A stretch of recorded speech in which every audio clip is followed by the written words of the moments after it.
नमस्कार दोस्तों, आप सभी का स्वागत है हमारे YouTube चैनल सनातन धर्म में। दोस्तों, आज की वीडियो में हम गीता ज्ञान पढ़ेंगे।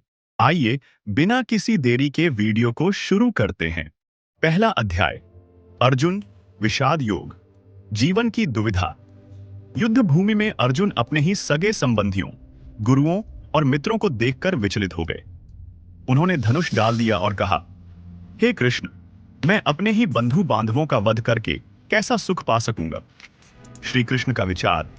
जीवन में हर व्यक्ति किसी न किसी मोड़ पर दुविधा, भय या मोह में फंसता है, लेकिन निर्णय कर्तव्य के आधार पर होना चाहिए, न कि केवल भावनाओं के आधार पर। दूसरा अध्याय, सांख्य योग, आत्मा का अमृतत्व। श्री कृष्ण ने अर्जुन को आत्मा का स्वरूप समझाया। न जायते म्रियते वा कदाचित, नायम भूत्वा भविता व न भूयः, अजो नित्यः शाश्वतोयम पुराणो, न हन्यते हन्यमाने शरीरे। विचार, आत्मा न जन्म लेती है न मरती है। शरीर नश्वर है लेकिन आत्मा अमर है। इसलिए मनुष्य को मृत्यु से भयभीत नहीं होना चाहिए और अपने कर्तव्य को निभाना चाहिए। तीसरा अध्याय, कर्म योग, निष्काम कर्म की शिक्षा। श्री कृष्ण ने कहा, कर्मण्येवाधिकारस्ते मा फलेषु कदाचन। अनमोल विचार। मनुष्य का अधिकार केवल कर्म करने में है, फल पर नहीं। यदि हम कर्म को त्याग देंगे तो समाज का संचालन रुक जाएगा। कर्म करते हुए भी फल की आसक्ति से मुक्त रहना ही श्रेष्ठ मार्ग है। चौथा अध्याय, ज्ञान कर्म संन्यास योग। श्री कृष्ण ने कर्म और ज्ञान का समन्वय बताते हुए कहा, यदा यदा हि धर्मस्य ग्लानिर्भवति भारत, तदा आत्मानं सृजाम्यहम्। विचार, जब जब धर्म की हानि और अधर्म की वृद्धि होती है, तब तब ईश्वर अवतार लेकर धर्म की रक्षा करते हैं। इसका गहरा संदेश है कि धर्म, कर्तव्य, न्याय, सत्य की स्थापना हर युग में आवश्यक है। पांचवा अध्याय, कर्म संन्यास योग। श्री कृष्ण ने कर्मयोगी और सन्यासी की तुलना करते हुए कहा कि सच्चा सन्यास कर्म का त्याग नहीं, बल्कि कर्म में आसक्ति का त्याग है। विचार, जीवन से भागना सन्यास नहीं है।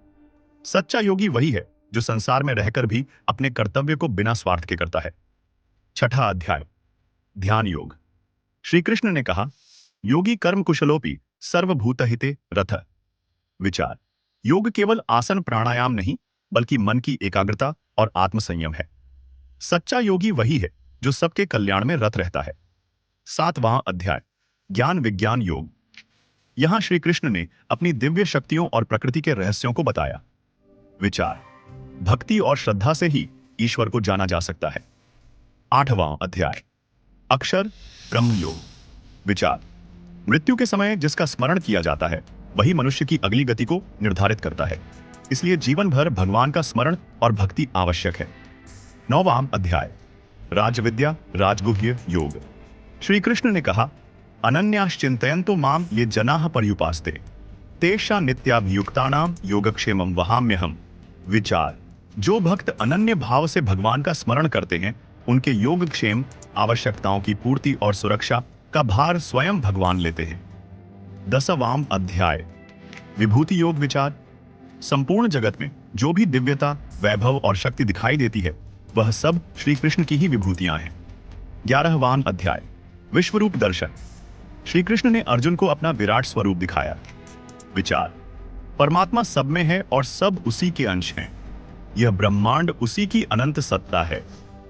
12वां अध्याय, भक्ति योग। विचार, भक्ति योग सबसे सरल और श्रेष्ठ मार्ग है। भगवान कहते हैं, जो मनुष्य प्रेम, भक्ति और विश्वास से मुझे भजता है, मैं सदैव उसके साथ रहता हूं। 13वां से 15वां अध्याय, प्रकृति, पुरुष और गुण। विचार, सृष्टि का संचालन 3 गुणों, सत्व, रज और तम से होता है। मनुष्य को चाहिए कि वह सत्व गुण को बढ़ाए और आत्मा के परम धाम को प्राप्त करे। 16वां अध्याय, दैवी और आसुरी संपत्ति। विचार, जो लोग दैवी गुणों से युक्त होते हैं, सत्य, अहिंसा, दया, संयम, वे मोक्ष पाते हैं। आसुरी गुण, अहंकार, क्रोध, लोभ, मनुष्य को विनाश की ओर ले जाते हैं। 17वां अध्याय, श्रद्धा का महत्व। विचार, श्रद्धा ही मनुष्य का वास्तविक धन है। जैसी श्रद्धा होगी वैसा ही जीवन और कर्म होगा। 18वां अध्याय, मोक्ष संन्यास योग, गीता का निष्कर्ष। श्री कृष्ण ने अंत में कहा, सर्वधर्मान् परित्यज्य मामेकं शरणं व्रज, अहम त्वां सर्व पापेभ्यो मोक्षयिष्यामि मा शुचः।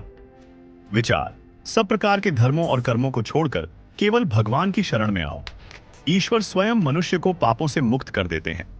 यही गीता का परम संदेश है। दोस्तों, आज की वीडियो में बस इतना ही। मिलते हैं एक अगली वीडियो में, तब तक के लिए जय श्री कृष्ण और कमेंट में राधे कृष्ण लिखना ना भूले।